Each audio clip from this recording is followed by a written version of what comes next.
Olá, que alegria poder estar com você. É bom chegar até a sua casa e saber que a gente, neste momento, se conecta tendo a Palavra de Deus como ponto da nossa conexão. E é bom saber que com a Palavra de Deus nós vamos caminhar para a direção que Ele nos coloca. Eu sou o pastor Robson Aleixo, você me conhece de outras áreas e programas aqui da Novo Tempo, mas neste momento eu tenho a alegria de abrir a Bíblia com você e juntos nós vamos nos fortalecer, ouvindo Deus falar sobre um tema muito querida, escuta, muito importante da Bíblia. A Bíblia fala sobre espaços o tempo todo. A Bíblia fala de lugares o tempo todo e a Bíblia fala de um deslocamento. E isso está diretamente relacionado com a nossa vida. Então, este programa, a adoração, o seu encontro com a Palavra de Deus vai falar exatamente deste encontro. Então, não saia daí, se ajeite, pegue sua Bíblia, porque a gente vai falar sobre ele com o Espírito Santo nos guiando. E eu já volto.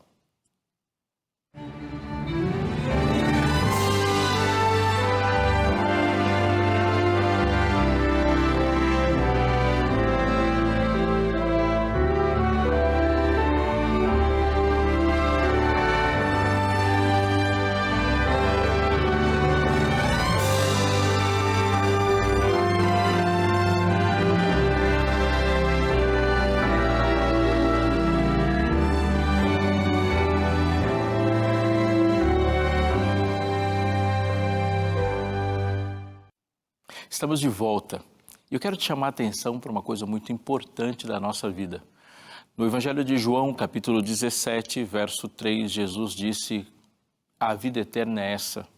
E surpreendendo uma concepção de vida eterna no mundo todo na história, onde se pensou em vida eterna como uma fonte que se bebe, uma atitude que se toma, algo que se faz e as pessoas estão buscando viver eternamente, Deus disse que a vida eterna é essa, que conheçam a Ti, o único Deus verdadeiro, e a Jesus Cristo a quem enviaste. No livro de Oséias, ele diz: conheçamos, Oséias capítulo 6, verso 3, continua: conheçamos e prossigamos em conhecer o Senhor. Conhecimento de Deus é a fonte de vida. Nós vivemos em um mundo complexo, cheio de perguntas. A nossa atividade dia a dia é extremamente complexa e nós não podemos confiar em nós mesmos. Nós precisamos confiar naquele que tudo sabe, que nunca falha, que nos ama incondicionalmente e tem um projeto de vida bem-sucedido para nós. É por isso que quando nós estamos conversando sério, em algum momento nós vamos falar para você: bora estudar a Bíblia? Precisamos estudar a Bíblia. Mas eu acho que você já enfrentou uma dificuldade que eu já enfrentei e qualquer pessoa que estudou a Bíblia já enfrentou. Chega um momento que há uma necessidade de retirar da Bíblia algo que só aquela leitura não está dando. Precisamos de instrumentos para falar com ela, para retirar dela. E é por isso que um estudo sistematizado da Bíblia se faz necessário. E há séculos a Bíblia tem brilhado no coração de pessoas, nos lares e nas igrejas, a partir de um método de estudo eficaz, respeitando como a Bíblia diz que ela deve ser estudada e tendo pessoas que prepararam e foram capacitadas por Deus para isso. Os métodos de estudo aqui na Novo Tempo a gente chama de Revista Esperança Novo Tempo, que é a maneira como a gente acompanha você naquilo que a sua mente pode ali estudar a Bíblia e compreender a Palavra de Deus. Um estudo bíblico muito importante que eu gosto muito aqui da Novo Tempo é a cura do pecado, porque ele fala exatamente do maior de todos os problemas. E se o pecado é vencido, queridos, tudo é vencido. Liga para a gente, fala conosco, entre em contato com a Novo Tempo e ao entrar em contato com a Novo Tempo, você vai preencher um cadastro simples, um movimento muito simples e os estudos, os guias de estudos, a revista Esperança Novo Tempo chega até a sua casa. Liga para cá e fala: olha, eu quero receber a revista A Cura do Pecado que eu vi lá no programa Adoração, o pastor Robson falou para mim. Ou você pode entrar no site da Escola Bíblica e ter muitos estudos ali à sua disposição, novotempo.com/escola bíblica, mas se você quiser falar conosco, são esses números que estão aparecendo neste momento aqui na sua tela. Não perca essa chance. Eu quero te chamar exatamente agora para fazer isso, para a gente parar, olhar para a Bíblia, estudar um assunto muito importante. Eu quero te encorajar a fazer isso muitas vezes na sua vida. Neste nosso programa Adoração, é um programa onde a gente vai estudar a Palavra de Deus. Já pegou sua Bíblia aí? Está com ela? Eu quero te dar mais uma dica agora. Pega um papel e uma caneta também para você anotar e continuar estudando. Vou te dar uma outra dica. Quando nós estamos estudando a palavra de Deus, a mente que inspirou a palavra tem que ser o mesmo poder que nos ilumina a compreender a palavra. É assim a gente se conecta com a palavra profética. O Espírito Santo nos envolvendo na compreensão, o mesmo Espírito que transmitiu a palavra. E a gente se envolve nisso pedindo ao Espírito Santo que esteja conosco e nos colocando à disposição desse poder. Eu quero te chamar para fazer isso agora. Eu vou fechar os olhos aqui, falar com Deus e quero te chamar para me acompanhar em cada palavra dessa oração, dizendo amém aí onde você está e aceitando a presença de Deus enquanto nós estudamos a palavra. Querido Deus, nosso Pai, louvado seja o teu nome e adorado e exaltado para todo sempre. Aqui, na condição de filhos teus, nos submetendo a ti, pedimos a presença do teu Santo Espírito nessa comunicação. Que o Senhor seja o nosso comunicador, nos transmitindo ao coração a palavra da verdade, colocando, Senhor, a tua intenção ao compreendermos a tua vontade. Faça isso com todas as pessoas que, espalhadas pelo mundo, estão conectadas agora. Em nome de Jesus. Amém. No meio da Bíblia existe o livro dos Salmos. E nestes Salmos existe um salmo que é o mais famoso de todos. E aí eu estou fazendo aqui minha própria pesquisa. Mas você que está me acompanhando aqui, se você tivesse que chutar qual é o salmo mais conhecido de toda a Bíblia, qual você diria? Se você está agora assistindo pelo YouTube e consegue comentar, comenta aí agora. Salmo 23, não é? Pois é, Salmo 23 é o mais conhecido de todos. Se eu começar uma frase em algum lugar do mundo, o Senhor é meu pastor, alguém vai responder e nada me faltará. Mas o centro do Salmo não é o Senhor é meu pastor e nada me faltará. E eu vou ousar dizer para você uma coisa. O centro do Salmo é o centro da Bíblia. Essa mensagem que está bem no meio do Salmo 23 é a mensagem que está em toda a Bíblia, de uma ponta até a outra. Capítulo, ou o Salmo 23, verso 4, diz assim: ainda que eu ande pelo vale da sombra da morte, não temerei mal nenhum, porque tu estás comigo. Porque tu estás comigo é a frase que concentra uma mensagem que está ligada a todos os versos da Bíblia, do primeiro até o último. E eu vou citar alguns de cor para você lembrar. Assim que Jesus entrou naquele jardim, em Gênesis 3, procurando o seu filho e sua filha, a pergunta que Jesus fez lá não foi: Adão, o que você fez? Essa é uma pergunta que um ser humano normal faria. Se eu chegar em casa, por exemplo, e tiver todos os meus móveis quebrados e ver a pessoa que quebrou, eu perguntaria: o que foi que você fez? Nós fazemos essas perguntas para os nossos filhos quando eles, por alguma atitude de desobediência, causaram um dano. O que foi que você fez? Por que fez isso? O que você está fazendo da sua vida? Não é essa a frase que sempre falamos? Ao contrário de todas essas expectativas, Jesus entra no jardim e vê aquele jardim já danificado pelo pecado. As folhas estão murchando, as flores já não são as mesmas, há um comportamento estranho em todo o planeta. E Deus se dirige para aquele homem e diz: Adão, onde estás? Se você seguir o curso da Bíblia, e vai perceber que ela estará ali, porque quando Deus olha para Moisés, conversando com Moisés, e dá uma ordem para Moisés para criar um santuário, ele diz um porquê do santuário. E me farão um santuário. Como é que é a frase que está lá? Para que eu possa habitar no meio deles. E como o povo começa a andar e o povo peregrina com as suas barracas, Deus diz, faz uma barraca para mim. Quando o povo chega agora em Canaã, e esse povo agora colocado em Canaã tem casas de alvenaria, qual é a ordem que Deus dá? E Davi entende isso, transfere para Salomão: vocês agora estão em casas de alvenaria, faça uma casa de alvenaria para mim. Quando Deus conversa agora com Maria e diz a notícia de todas as notícias, ele diz: e chamará o seu nome Emanuel, que quer dizer Deus conosco. E a gente pode continuar e continuar muito. Quando a promessa é feita para os discípulos, ele vai dizer exatamente dessa presença. E o texto começa assim: não se turbe o vosso coração, mas ele termina: para que onde eu estou, estejais vós também. E por fim, ao chegar no final da Bíblia, a aclamação gloriosa e linda e de grande alegria no livro de Apocalipse é: eis o tabernáculo de Deus com os homens. Deus mesmo estará com eles. A presença e a ausência de Deus define todas as coisas no universo.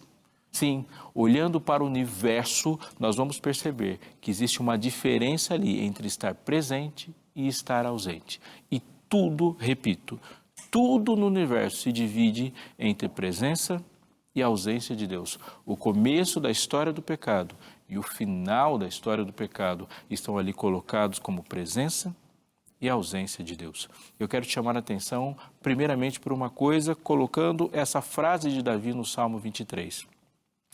Ainda que eu ande pelo vale da sombra da morte, não temerei mal nenhum, porque tu estás comigo, é uma frase que só pode ser dita por uma ovelha. Porque se um lobo dissesse isso, ele ia falar assim: ainda que eu ande pelo vale da sombra da morte, não temerei mal nenhum, porque eu sou veloz. Não temerei mal nenhum, porque meus dentes, eles conseguem dilacerar uma presa. Um lobo diria: não temerei mal nenhum, porque meu olfato e a minha visão são altamente capazes, o que me dá capacidade tanto de fugir como de atacar, de me proteger, porque eu vejo mais que todo mundo.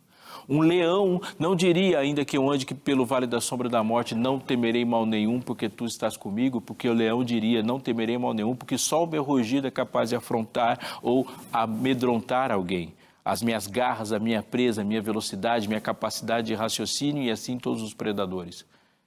Apenas uma ovelha diz uma frase dessa. Portanto, para dizer não temerei mal nenhum, porque tu estás comigo, ela deriva da consciência de que toda a sua força, todo o poder, toda a proteção, toda a segurança, tudo que existe de bom, toda boa dádiva e todo dom perfeito são lá do alto, descendo do Pai das luzes, em quem não há variação e nem sombra de mudança. É alguém que sabe que a fonte do bem, da proteção, do cuidado e do futuro vem do seu pastor. Portanto, para se compreender o que é o pastor, há que se compreender quem é uma ovelha. E para se compreender como essa frase é construída, há que se entender que existe uma relação de dependência, onde o melhor lugar para se estar é onde o seu pastor está. Não temerei mal nenhum, porque tu estás comigo. Fala não apenas de um lugar, mas quem dá sentido para este lugar. Se você voltar no texto bíblico, nós vamos perceber que de uma maneira cósmica isso acontece. No livro de Ezequiel, capítulo 28, eu queria que você me acompanhasse com isso. Livro do profeta Ezequiel, lá entre os profetas maiores.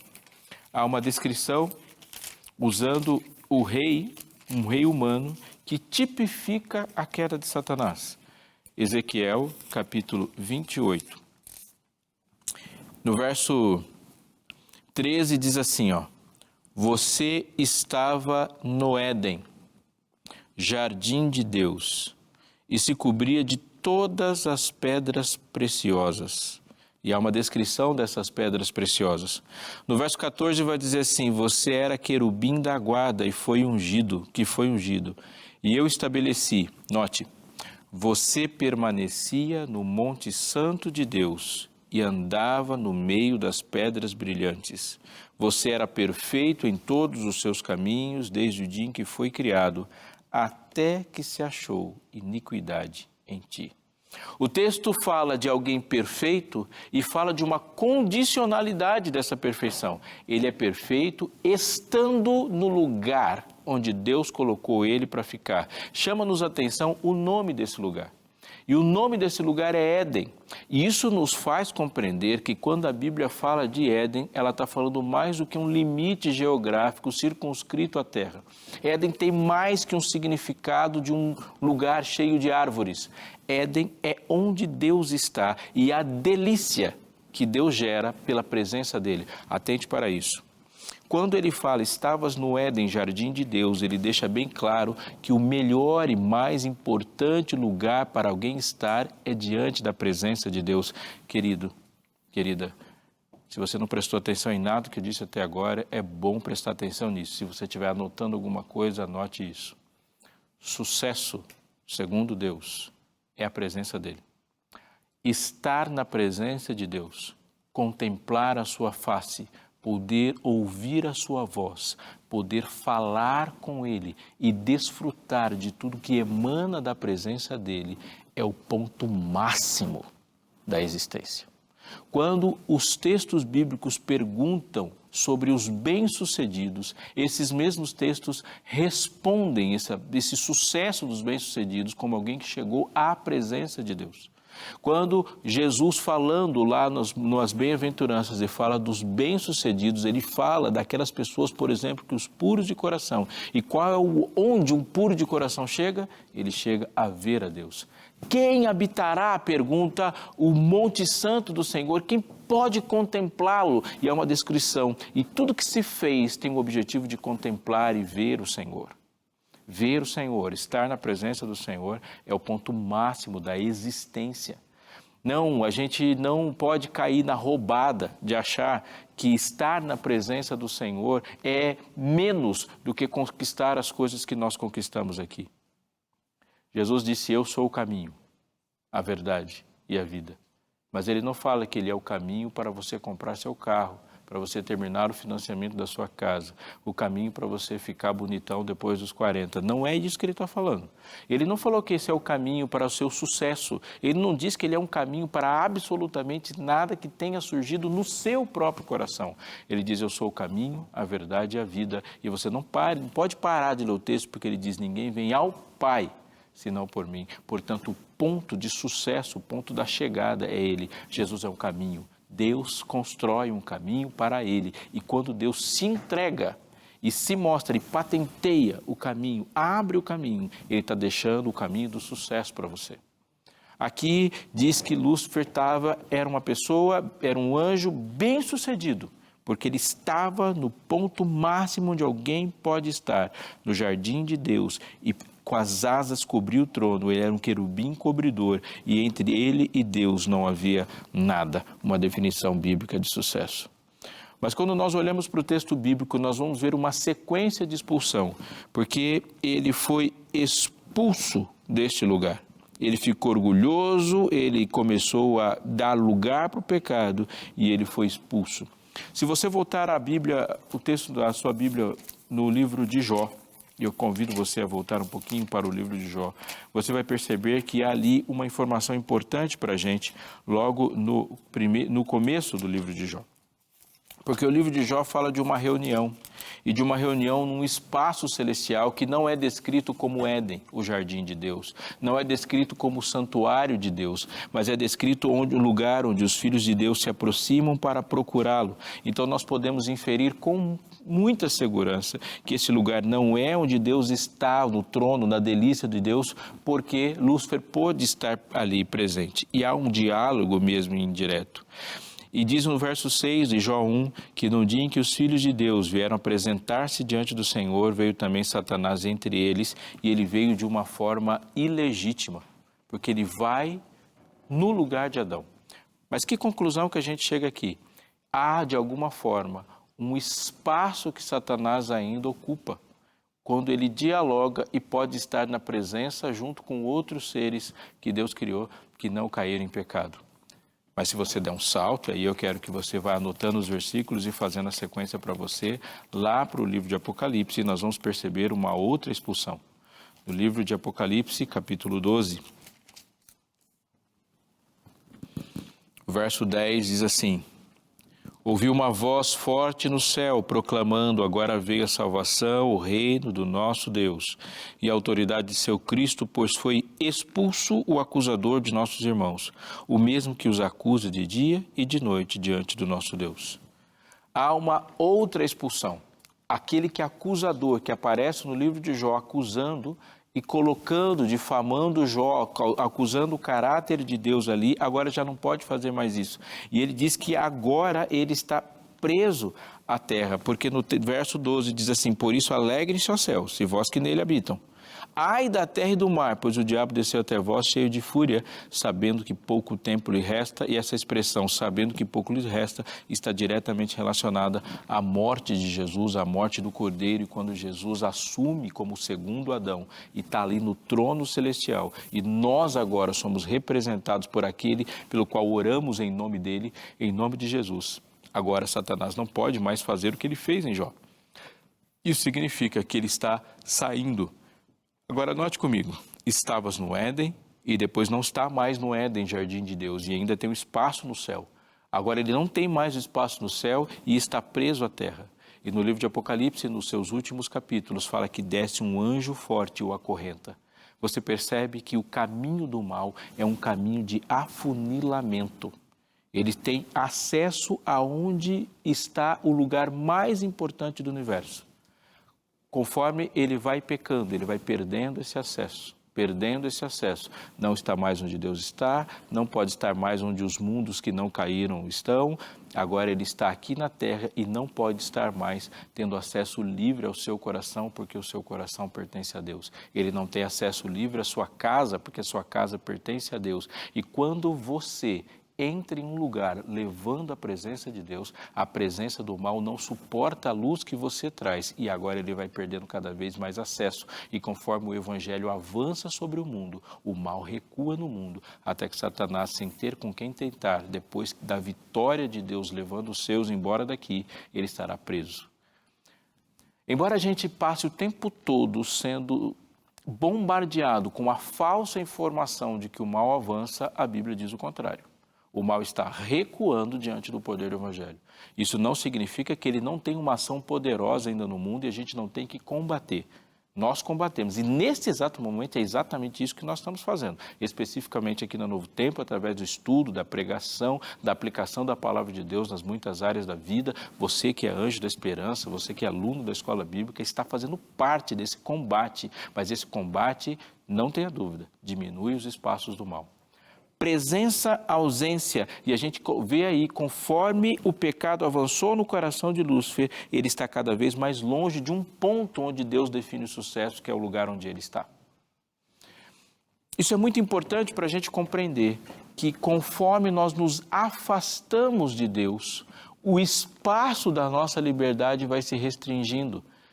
Enquanto o mundo se ilude com uma liberdade, o que na verdade está acontecendo é que as pessoas que vivem no pecado estão escravizadas ao seu conceito de liberdade, enquanto as pessoas que servem a Deus estão verdadeiramente livres no seu conceito de escravidão. E isso é muito importante. Nós, presos a Cristo, somos livres para viver. E as pessoas livres no pecado são escravas e a sua escravidão os leva à morte. Uma restrição. Eu queria chamar a sua atenção para você examinar seus pensamentos, examinar as suas frases e as frases que você escuta, quando muitas vezes essas frases sorrateiramente chegam até o nosso ouvido, dando a impressão de que o pecado liberta. O pecado não liberta, porque o pecado faz nos afastar, mas o afastamento de Deus não amplia o caminho. O afastamento de Deus estreita o caminho, encurta o caminho e tira as possibilidades e as liberdades. Quando a gente vai para o livro de Gênesis, nós vamos perceber ali uma construção de uma informação revelada para a gente que segue a mesma lógica. Adão estava no Éden. E o texto do capítulo 2 do livro de Gênesis fala que no Éden, bem no meio do jardim, capítulo 2 de Gênesis, verso 8, diz assim: o Senhor Deus plantou um jardim. Você percebeu o que está escrito aí? O Senhor Deus plantou um jardim no Éden. Existe um lugar específico e importante dentro de um lugar importante. O Senhor Deus plantou um jardim no Éden, na direção do Oriente, e pôs nele o homem que havia formado. O que Deus faz é colocar o homem em um lugar importante. No meio do jardim tem a árvore da vida, e no meio do jardim, tendo a árvore da vida, existe ali a delícia da presença. O céu não é um lugar extraordinário por causa das coisas que tem lá. O céu é um lugar extraordinário porque há uma presença de uma pessoa lá. O Éden, que tem de grande coisa no Éden, é que o homem se encontra com Deus. Por isso a pergunta, onde estás? Porque se Deus está no lugar e você está no outro, é porque você está no lugar errado. E nenhum lugar é correto onde Deus não está nesse lugar. Nenhum lugar é certo onde está nesse lugar. Portanto, estar perdido não é estar num lugar específico, mas é estar longe de uma pessoa especificamente. Ali, querido, Adão pode chamar de paraíso um lugar onde ele pode desfrutar da presença de Deus. Quando Adão sai de diante da árvore da vida, entenda, estar indo para a árvore da vida e estar na presença de Deus, no texto, efetivamente é a mesma coisa. Porque, vamos juntar um texto que você sabe de cor? Eu sou o caminho, a verdade e a vida. Se perguntar para Jesus, Jesus, o que é vida? Ele vai responder rapidamente para você, simplesmente com uma palavra de 2 letras. Eu. A vida é Jesus. A vida provém de Jesus e que lá no Éden é simbolizada didaticamente para o impacto da experiência em Adão com o comer do fruto. Portanto, ser expulso diante da árvore da vida e ser expulso da presença de Deus é efetivamente a mesma coisa. Quando Adão rejeitou o que Deus falou para ele fazer, ele estava rejeitando a Deus. Então, anote o que eu vou te dizer e anote muito com grife. Não gostar da palavra de Deus e não gostar de Deus é a mesma coisa. Rejeitar a árvore da vida, sair de diante da árvore da vida e sair da presença de Deus em Gênesis 1, 2 e 3 é a mesma coisa.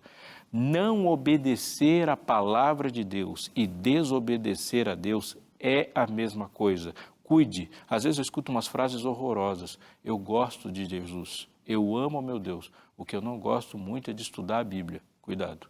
Não gostar da palavra de Deus e não gostar de Deus é a mesma coisa, porque o Deus que conhecemos se manifestou nesse planeta por meio da sua palavra. No dia em que dela comerdes, essa foi a palavra de Deus, certamente morrerás. A frase da serpente é certo que não morrereis. E Deus foi rejeitado. E Adão sai da presença de Deus. Agora ele estava no Éden e não está mais no Éden. Tem uma barreira entre ele e o Éden.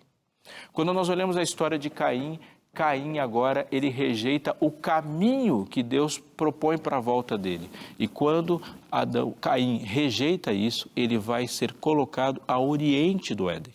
Mais ao longe ainda, note que a história do homem em Caim segue a mesma história do mal. Estava no Éden e agora não está mais no Éden, mas ainda tem acesso à porta do Éden. Adão vai e ali ele ainda está desfrutando dos caminhos que Deus propôs para a volta. Quando Caim rejeita isso, ele não está mais no Éden, não está mais perto do Éden, o Senhor o expulsa e ele vai para o Oriente, para longe e vai viver uma vida longe de Deus. Ele é o primeiro homem que está agora completamente fora. Perceba, Éden e do Éden o espaço para todo o planeta, inclusive para a presença de Deus. E agora tem um homem que não tem mais o Éden e agora ele vive preso à sua mortalidade, à sua falibilidade, à sua ausência de poder. E o caminho desse homem em Caim é um caminho que agora nem isso tem, ele vai se restringindo. Qual é o lugar correto? Onde estás? Um dia os discípulos chegaram para Jesus e falaram, Senhor, para onde vais? E Jesus disse, para onde eu vou você não pode ir. A resposta deles é, Senhor, eu quero ir para onde você vai. Então ele disse, não se turbe o vosso coração. Essa frase é uma frase dita de alguém que desejava estar onde Deus está. E a resposta é, estarás onde eu estou. Então essa vai ser minha oração por você. Querido Deus, o que queremos estar é onde o Senhor está. Queremos viver onde o Senhor vive. Queremos desfrutar da sua presença. Queremos ter a tua presença conosco e ter a consciência que nenhuma circunstância da nossa vida nos encontrará separados. Senhor, que quando as pessoas encontrem conosco, encontrem contigo. Em nome de Jesus. Amém.